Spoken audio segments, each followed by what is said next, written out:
Welcome to the in front of me Nokia G11, and I'll show you how to change screen recorder sound settings on that device. So let's just first open the notification panel, and here somewhere on top bar you should find the screen record icon. In my case it's here. Now just start recording and just to launch the settings.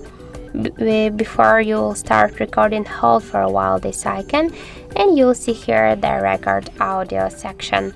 We can see that now our screen recording is muted because the switcher is turned off. We can turn on the switcher to use the microphone, and also we can switch it to the device audio. So now we'll use only device audio, for example the music on our device, the ringtones, the system sounds. If you wanna use the microphone, you can comment something in your screen recording. Also we can use this to feature the device audio and the microphone together.